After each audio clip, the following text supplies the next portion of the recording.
Na verdade é o capítulo 16, acho que acabou o valorzinho ali, né? Para pagar, né? 16, né? Bom, no Espiritismo, a gente tem um ponto de origem para tudo. E a gente sabe que esse ponto de origem que nós temos, ao nada, a ignorância completa, né? A capacidade de aprender, a ignorância completa, nós estamos aqui para evoluir. Certo? E no estágio que nós nos encontramos agora, mesmo estando ainda no segundo degrau da escala evolutiva, que são os planetas de provas e expiações, nós já temos consciência exata de que evoluir significa aprender a amar. Todo o ensinamento que Jesus nos trouxe, né, depois de milênios e milênios e milênios e milênios de luta livres, entre Moisés e Jesus, 1.500 anos, entre Jesus e nós, 2.024 anos, tudo isso é só para a gente poder aprender a amar. E aí a pergunta é, amar é fácil? Amar realmente é um negócio simples, né? O que depende? Porque assim, se nós nos isolássemos por completo, vivêssemos sozinhos, né, como ermitões em algum lugar, a gente ia aprender a amar? Dificilmente. Embora esse sentimento que nós temos pelo lar onde a gente vive, né? Você ama a sua casa, ela te protege do frio, da chuva, é um lugar que você se protege dos bandidos, né? Na sua noite, você ama o seu trabalho, a sua ferramenta, né? Que te dá um sustento, e com certeza se nós estivéssemos lá no meio do mato, a gente vai ficar feliz com aquela árvore que nos dá frutos, né? A gente pode se alimentar dela e assim por diante. Mas o amar verdadeiramente tem uma historinha que o pessoal conta que ajuda a entender o que é a necessidade de nós estarmos em conjunto para a gente poder aprender a amar. Dizem que os porcos espinhos, eles são animais que são pré-históricos também. E quando houve aquele congelamento do mundo, da historinha do desenho da Era do Gelo, né? E os animais, a maioria dos animais não sobreviveram, os porcos espinhos, eles são animais que sobreviveram àquela época. Por que eles sobreviveram àquela época? Eles perceberam que com o frio, quando eles se juntavam, eles geravam mais calor. E eles iam trocando de posição, né? Então, quando você tem um monte de gente aqui, quem está na beiradinha vai sentir mais frio. Aí eles iam rodando, né? Ia trocando de lugar. Só que como eles eram porcos espinhos, o que acontece quando um fica em contato com o outro? Um machuca o outro. Um fere o outro. Mas o único jeito deles sobreviverem, o único jeito deles estarem aqui até hoje, foi isso. Foi um ferindo o outro, um machucando o outro, mas eles conseguiram passar pela dificuldade daquele congelamento todo, e está aí, até hoje existe um porco espinho ainda. Assim é a nossa vida. Aprender a amar é desse jeito, porque a gente convivendo com as pessoas, a gente fere e é ferido. Se a gente não desiste, se a gente continua, se a gente enfrenta, então a gente vai superando e a gente vai entendendo que a dor, ela faz parte também do nosso aprendizado. Que a dor também, ela ajuda a gente a superar, ela ajuda a gente a aprender, ela ajuda a gente a crescer. E a dor, ela vem das mais diversas formas possíveis, né? Existe a dor física que nós sentimos, de doenças, de machucados, de acidentes. E existem as dores morais, que é quando a gente faz alguma coisa contra uma pessoa e depois fica aquela mágoa, aquela dor por dentro, ou o inverso, quando alguém nos faz alguma coisa que causa algum transtorno para a gente, né? Aquele incômodo, né? E o pior incômodo, apesar de tudo, é o de quando a gente faz a coisa errada. Porque é o arrependimento, o remorso, essas coisas todas. Mas voltando ainda no amar, eu estava até elencando aqui, né? Quais seriam as atitudes? Porque amor tem que ser atitude, não pode ser só, eu amo vocês todos aqui. Isso é a coisa mais fácil do mundo, né? Amar falando é a coisa mais fácil que tem. Amar na atitude é diferente. Eu fiquei pensando, o que a gente precisaria desse convívio, né, com os outros porcos espinhos, né, que são que nem a gente? O que a gente precisaria para poder conseguir amar essas pessoas todas? Eu falei, bom, o primeiro ponto que a gente precisa aprender é perdoar. Porque se nós estamos sempre um ferindo o outro, alguém nos ferindo também, se a gente não aprender a perdoar, a gente vai ficar revoltado o tempo todo, tentando brigar com aquele que está nos ferindo aqui. Então, para amar, temos que aprender a perdoar. O segundo ponto, nós temos que aprender a não julgar. Porque muitas vezes as pessoas não ferem a gente, mas a gente vê pessoas sendo feridas por outras pessoas. E a gente começa a julgar as coisas dos outros. E a gente começa a ter os mesmos sentimentos ruins que eu tenho quando alguém me fere, eu começo a ter o mesmo sentimento ruim porque alguém fala que alguém feriu uma outra pessoa. Correto? Então a gente tem que aprender a perdoar e a gente tem que aprender a não julgar. E o terceiro ponto que a gente precisa para aprender a amar é aprender a ajudar. De alguma forma nós temos que nos responsabilizar para tentar aliviar o sofrimento para tentar ajudar no crescimento, fazer alguma coisa de bom, para que aquele espaço onde nós estamos vivendo, as pessoas que têm contato com a gente, de alguma forma elas também possam crescer. Certo? Tudo bem até aqui? Alguém acha que tem mais alguma coisa? Né? Eu procurei elencar o que eu achei que era mais direto, né? Então assim, perdoar, não julgar, ou seja, não ter uma interpretação instantânea das coisas, superficial das coisas, e o terceiro passo seria o que Jesus disse, né? Fazer aos outros o que nós gostaríamos que os outros nos fizessem. Então, é ajudar a todas as pessoas indistintamente. Se nós estamos aqui para aprender a amar, será que todas as religiões, será que elas acreditam nisso também, que nós estamos aqui só para aprender a amar? Eu, na minha opinião particular, eu acho que não. Né? Se todas as outras religiões já tivessem trazido esse conceito, quer dizer, na verdade, o conceito inicial de Jesus, ele trouxe isso. Mas, infelizmente, o homem, como ele vai passando conhecimento de um para o outro, conhecimento verbal, conhecimento escrito, ele acaba deturpando o conhecimento de acordo com interesses particulares dele. Ele tem as vontades dele, de repente alguma coisa que ele vai escrever pode ferir, né? O cara que é milionário, se ele for escrever aquela parte de desapego dos bens, né? Com certeza ele vai dar uma maquiada, né? Porque senão ele tem que doar tudo. Eu falei que nem o menino da história, né? Mas doar tudo aí é bem difícil, é meio complicado para mim. Mas Jesus, ele veio e ele deu o exemplo de amor, ele deu o exemplo do que era amar. E a maioria das religiões, elas focam muito mais na adoração e na fé e no bem-estar material. Então, assim, a prosperidade, pouquíssimo, gente, eu acredito que se vocês prestarem atenção, na maioria das pessoas que falam sobre alguém que melhorou, né, ninguém fala só que a pessoa melhorou porque assim, ó, agora ela está ajudando, ela está praticando a caridade, ela está perdoando todo mundo. Não, agora o cara está trabalhando, agora o cara está estudando, agora ele arrumou um emprego melhor, agora ele tem uma casa própria. Então, assim, nós já temos por natureza associar progressão, evolução com prosperidade, com as coisas materiais, que são necessárias. Nós temos a necessidade das coisas materiais. Com certeza, a nossa vida seria muito difícil sem as coisas materiais. Mas qual o valor que nós damos para as coisas materiais? Nós, que somos espíritas, quem estuda, quem realmente lê, quem debate, né, nos grupos de estudo, se junta, vamos pegar um livro, cada um vai ler um trechinho, cada um dá a sua visão, dá a sua opinião. Nós moldamos a nossa vida em cima desse conceito. Nós nos preocupamos mais com a nossa formação espiritual do que com a nossa formação material. Nada é perdido. Se você fez pedagogia, é útil. Se você fez engenharia, é útil. Se você fez advocacia, é útil. Tudo é útil e o Espírito vai utilizar isso do outro lado. Mas existem coisas que você pode aprender do outro lado. Existem coisas que você pode fazer do outro lado. Agora existem outras que você só consegue fazer enquanto você está aqui. Por isso que os espíritos lutam, né, para ter uma nova oportunidade de encarnação. Porque aqui é onde você realmente consegue testar tudo aquilo que você gostaria de fazer, tudo aquilo que você planejou fazer, tudo aquilo que é necessário para a sua vida.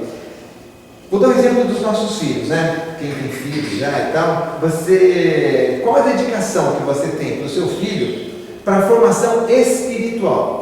Para a formação moral, eu tenho certeza que todos nós, se você pega emprestado, devolve, não pega nada que é seu, pede desculpa quando você errou, não briga que está errado, beleza, né? A gente, é o normal, tradicional da convivência humana. Mas qual é a formação espiritual verdadeira que a gente passa para os nossos filhos? A gente se preocupa de pagar o inglês, a gente se preocupa de pagar a informática, a gente se preocupa de pagar cursos e outras coisas, né, da matéria, porque a gente ainda tem assim, mesmo lá no fundo da consciência, né, a gente não tem esse ranço, essa ideia da materialidade. O que nós não queremos que aconteça com eles?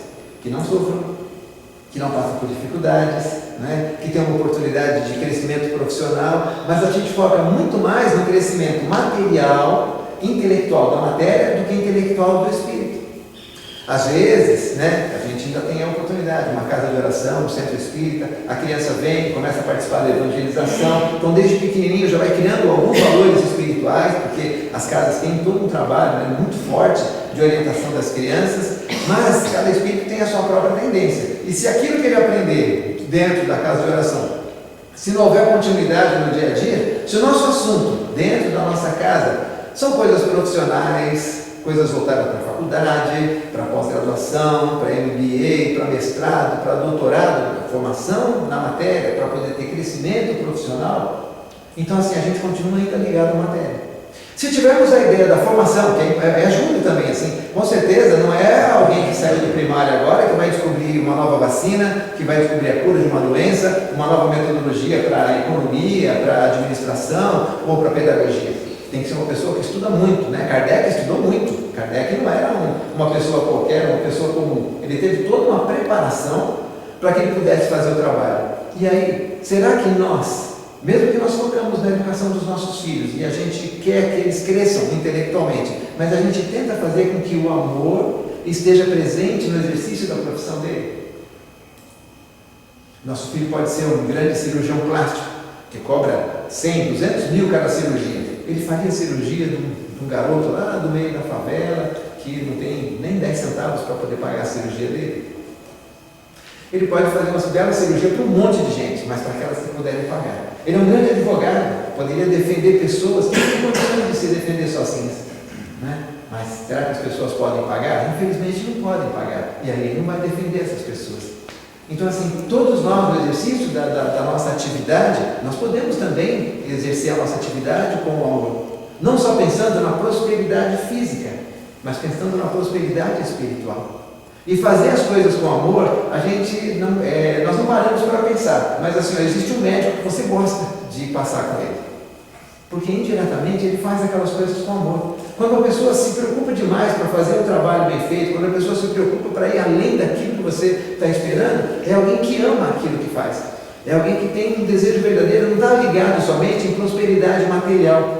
Não quer dar aula na melhor escola para ganhar o melhor salário, ou na melhor faculdade para ganhar o melhor salário, ou atender os melhores clientes para poder ganhar a sua consulta ou o seu honorário. Ele está preocupado de fazer aquilo que é melhor, aquilo que é bom, aquilo que é justo. O exemplo que nós temos disso, né, Bezerra de Menezes, é um dos maiores exemplos que nós temos, né, que perdeu a fortuna inteira ajudando as pessoas, a ponto de doar o próprio anel de formatura, né, uma coisa tão simbólica para quem se forma, e ele doou o anel para uma pessoa poder comprar uma receita de um remédio. Mas aí eu pergunto também, será que alguém que está na pobreza, né, imagina algum de nós aqui, vive com um salário mínimo ali, contando direitinho cada centavo, né? Será que a gente que está vivendo assim, nós somos desapegados da matéria, das coisas materiais, desapegados do dinheiro? Ou seja, será que todo pobre é humilde? E será que todo rico é orgulhoso? Com certeza não, não é? O desapego não é medido pela quantidade que você tem, mas pelo valor que você dá à quantidade que você tem. Se você tiver pouco, mas esse pouco que você tem, você defende aquilo com unhas e dentes e vive em função daquilo, só daquilo, com certeza você ainda tem muito apego. Se você sofre todos os dias porque você não tem e você deseja ter e quer fazer de tudo para ter, às vezes até seguindo caminhos ilícitos, né? Facilidades, malandragens da vida para obter uma coisa que você não tem, então alguém te oferece um celular que custa 5 mil, mas oferece por 200, aí você cria uma justificativa moral. Ah, mas não fui eu que peguei, se eu não comprar, o outro compra. Então assim, nós estamos apegados às coisas da matéria. Qual que é a diferença? É uma coisa que a gente tem que ter sempre entre nós. O que eu preciso e o que eu quero. O que eu preciso e o que eu quero. Eu preciso me alimentar, mas eu quero comer picanha, é diferente, né? Eu preciso me alimentar, mas eu quero comer caviar. Então, nós temos uma necessidade, com certeza, Deus provê as necessidades todas, tanto que Jesus, quando pediram para ele, né, para ensinar a orar, a primeira coisa que ele falou foi Pai Nosso. Tem algum pai que ora por todos nós, e ele dividiu a oração em todas as coisas que nós precisamos. Uma delas, ele disse, o pão de cada dia nos dá hoje. Só isso, ó, o pão de cada dia nos dá hoje. Olhai as aves dos céus, que não plantam, não semeiam, e mesmo assim nada falta para elas. Mas nós estamos sempre preocupados com o futuro, não é? Estamos excessivamente preocupados com o futuro. Não que a gente tenha que se desligar por completo do futuro. Nós precisamos pensar no futuro, sim, porque até para que a gente não seja um peso para as outras pessoas, se nós tivermos as condições necessárias, mas não podemos viver em função disso. E, gente, saber exatamente por que você está fazendo alguma coisa é uma coisa muito complicada, e só você consegue dizer por que você está fazendo alguma coisa. Por que você guarda dinheiro?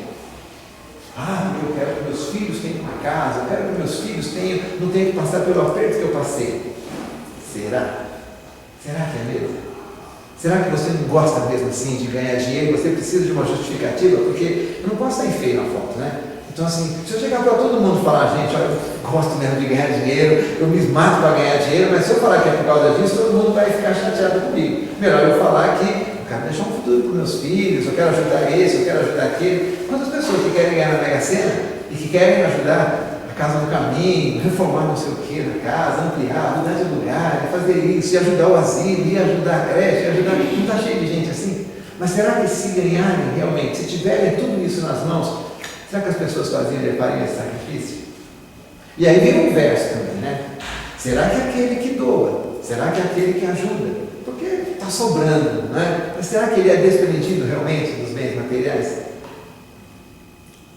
Não sabemos.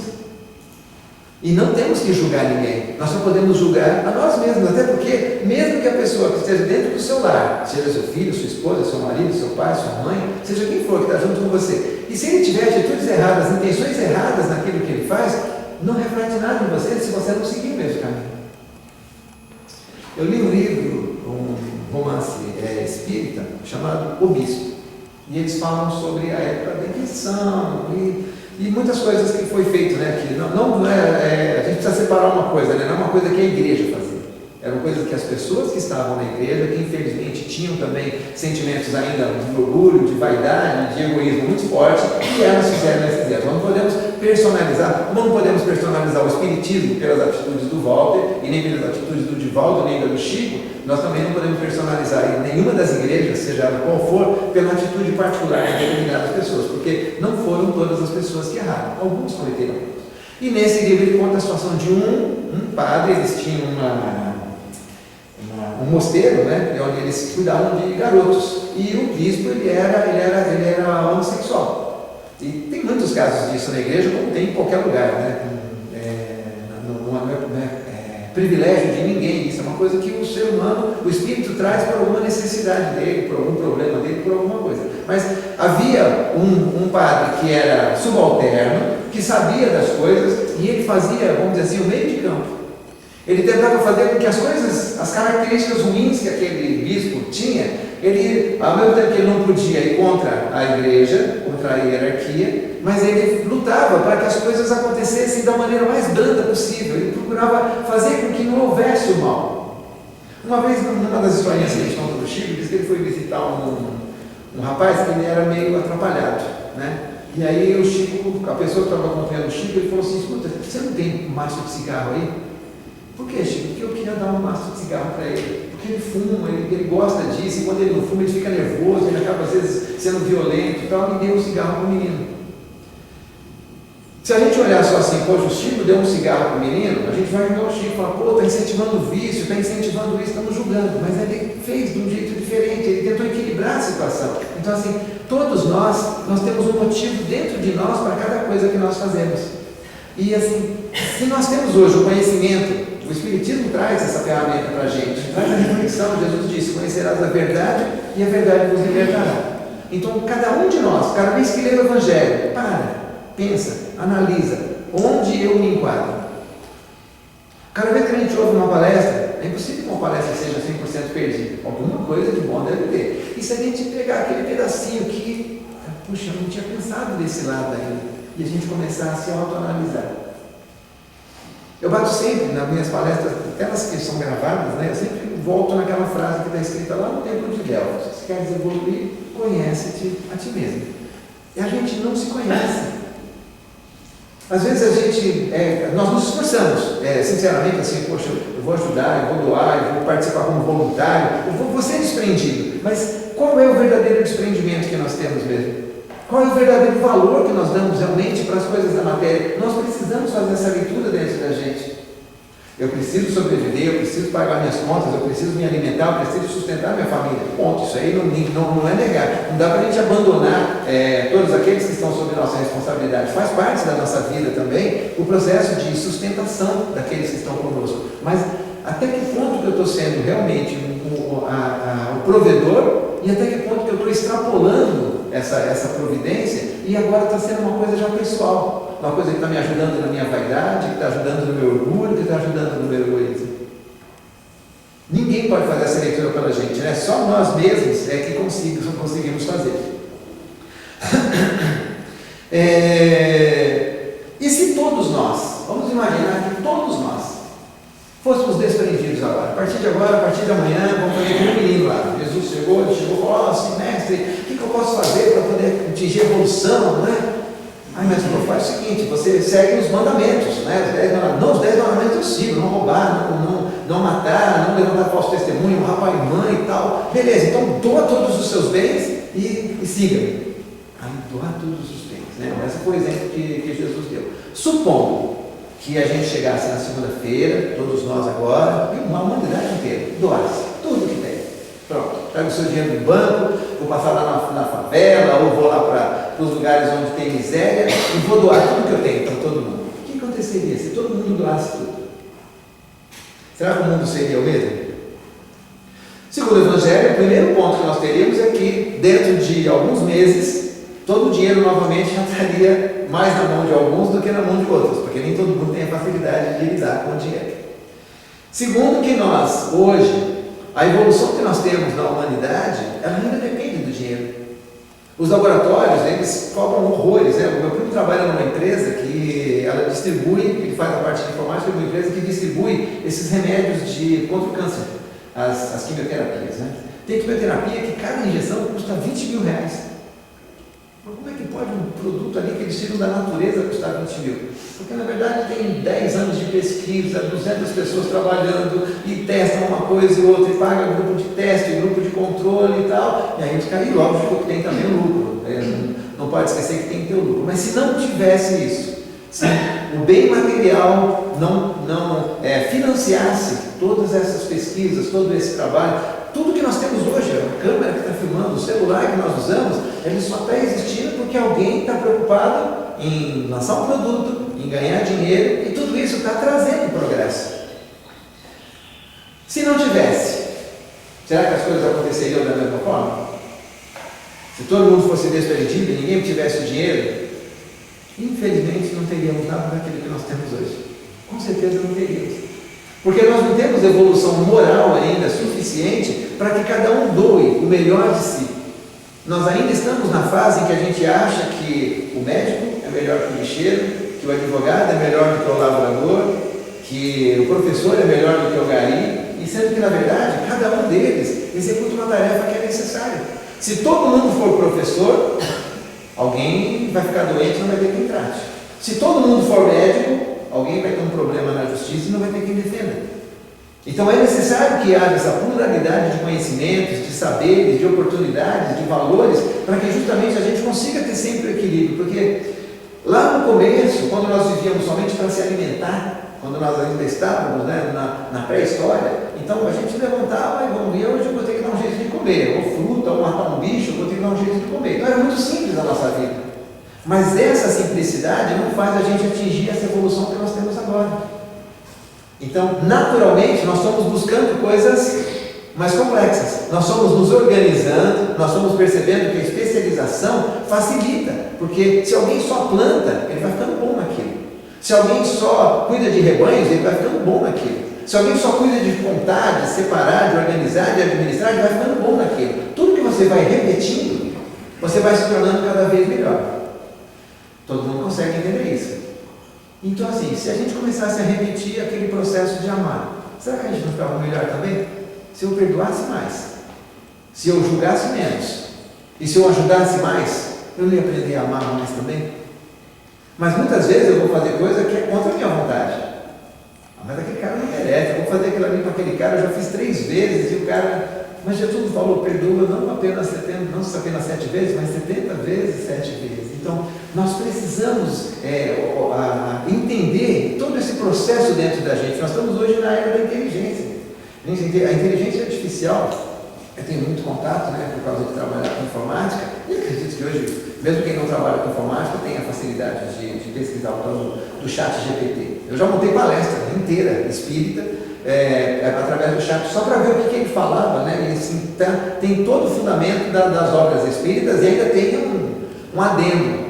Isso, Os espíritas acreditam, defendem essa ideia. Não estou dizendo que isso é uma coisa que é comum. Se você mandar ele colocar alguma coisa sobre catolicismo, ele vai te falar com a visão da Igreja Católica. Se você pedir evangélica, ele vai te falar com a visão evangélica. E se você pedir espírita, se você pedir uma lei, uma regra, ele vai passar para você desse jeito. Então, assim, hoje nós temos ferramentas para a gente pesquisar qualquer coisa. Nós podemos, assim, se a gente não ficar só vivendo, levando aquela vida de gado, como diz a música do Zé Ramalho, né? Vida de gado, né? Se a gente não ficar simplesmente andando que nem todo mundo, levantando e vai trabalhar e volta do trabalho e vai se alimentar e vai dormir, levanta e vai trabalhar e volta do trabalho e vai dormir. Então, se a gente não tornar esse tempo, de alguma coisa, de alguma forma, um transformador nos valores, nos hábitos, nos conceitos que nós temos, nós vamos ter uma encarnação perdida. Cada item do Evangelho, esse item é importante, porque assim, embora pareça tão simples, às vezes a gente olha assim e fala, poxa, mas eu não faço mal para ninguém, eu dou lá R$100 no centro para ajudar, então assim, eu estou fazendo um checklist das coisas boas. Isso é muito bom, realmente, fazer um checklist das coisas boas é legal. Agora a pergunta é, por que você faz essas coisas? Porque você um dia vai chegar do outro lado e falar, olha, eu fiz. Assim, será que o importante é a atitude? Ou será que o importante é o pensamento? Ou será que o importante é a intenção? Porque, na verdade, se eu fizer um checklist, é a mesma coisa que eu pegar e dou, gente, olha, eu não esquece, eu vou dar um cheque de R$500 para você lá. Presta atenção. Jesus também disse sobre isso, né? Quando você for fazer a sua doação, né, não faça em público de maneira que todo mundo veja. Então, será que a nossa checklist das coisas boas que nós fazemos é porque nós estamos tentando aprender a ser bons? Ou será que é porque nós estamos seguindo uma regra que diz que se você seguir aquela regra, você vai conseguir a evolução, a perfeição, as bênçãos, a ajuda, nada de mal vai acontecer? Eu acho que esse é o ponto mais, é o termômetro, né, mais crítico. Você faz, de repente aparece uma doença grave para você. Aí você já começa a questionar os seus valores. Mas, poxa, eu ajudo, eu dou passe, eu dou passividade, eu faço a doutrina, eu faço palestra, eu ajudo, eu limpo, eu pinto, eu faço qualquer coisa ali, e aí Deus permite isso para mim. Então eu não aprendi nada daquilo que eu estou me esforçando. Porque justamente eu não estava fazendo aquilo por amor, eu estava fazendo aquilo como troca. Era uma chantagem com Deus. As promessas, né? Isso é um julgamento, perdão, Senhor. As promessas são chantagens que a gente faz com Deus, né? Minha mãe está doente, Senhor, se minha mãe sarar, eu vou subir aquela escadaria lá da Nossa Senhora Aparecida de joelho. E se minha mãe não sarar? Aí eu já não vou fazer. Então, assim, é chantagem. Se Deus não fizer aquilo que eu quero, e muitas vezes as pessoas, elas buscam a religião nesse sentido, de conseguir algum tipo de benefício, né? Ela quer alguma coisa voltada para a matéria. Ela não busca a religião, que o conceito da religião deveria ser isso. Se eu quero buscar Deus, eu vou ter que entesourar o Espírito. Se eu for dentro de uma religião, seja ela qual for, para buscar a matéria, eu não estou buscando Deus, porque Deus não tem a ver com nada da matéria. E nós precisamos ver. Um amigo meu, ele é um cara assim, muito esforçado, muito trabalhador, gente, é um cara que não mede esforço, é físico, profissional, de estudo para crescer, mas é uma pessoa que tem um foco assim de ganhar dinheiro, não consegue, mas ele tem um foco, sabe? E nunca tá bom. E aí a gente conversa muito, que ele às vezes vai em churrasco em casa, vai bater papo e tal, e aí depois ele começou uns tempos, ele começou a doar para a nossa cesta básica lá da casa amiga. E aí um dia conversando com ele, depois de um ano e pouco, né, ele falou para mim, cara, eu já fiz esse negócio que você faz, mas não mudou nada na minha vida. eu estou doando, todo mês, olha lá que tem o Pix, né? Tem um Pix lá, pode olhar que tem meu nome lá, e realmente ele estava doando acho que R$250, R$300 todo mês ali, e minha vida não muda e tal. Eu falei, mas o foco está errado, né? O foco está errado.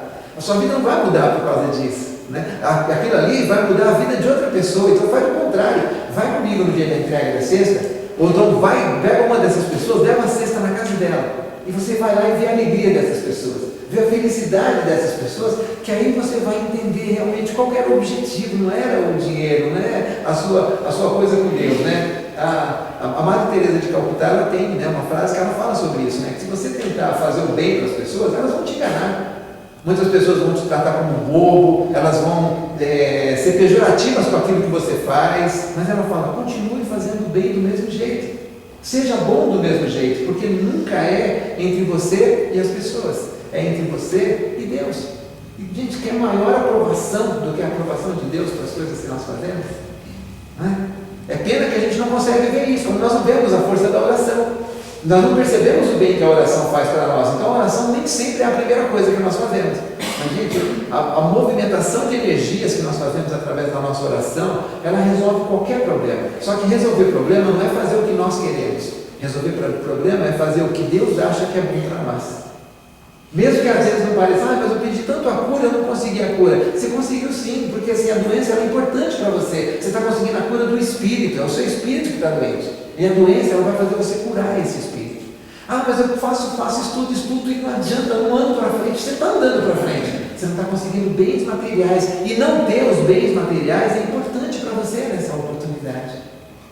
E isso aí só o Espiritismo que traz esse consolo para a gente. Esse é o Consolador prometido, né? Que traz isso, saber que assim, eu tenho tudo o que eu preciso. Posso conseguir mais? Posso. Eu posso ter vindo aqui para ser um paupérrimo? Posso. Eu posso me dedicar a ficar rico? Posso. Posso conseguir ficar rico? Posso também. Só que eu vou fracassar naquilo que eu planejei. De repente o dinheiro vai fazer com que eu tenha novamente os mesmos vícios, os mesmos valores, os mesmos erros que eu cometi no passado. Por ter novamente a oportunidade, eu vou cair no mesmo problema. Para finalizar, estou de olho no relógio, não quero extrapolar não, porque eu falo muito. A última parte aqui do Evangelho, né, esse trecho é Lacordaire, se eu não me engano é Lacordaire que fala, né? Lacordaire, que é francês. Nós íamos à França ontem, as meninas, parabéns para as meninas que ganharam na França, né? Os meninos nem foram jogar. Finalizando, ele diz o seguinte, aí tendes, meus amigos, o que eu vos queria ensinar através do desprendimento dos bens terrenos. Resumirei o que expus dizendo: sabei contentar-vos com pouco.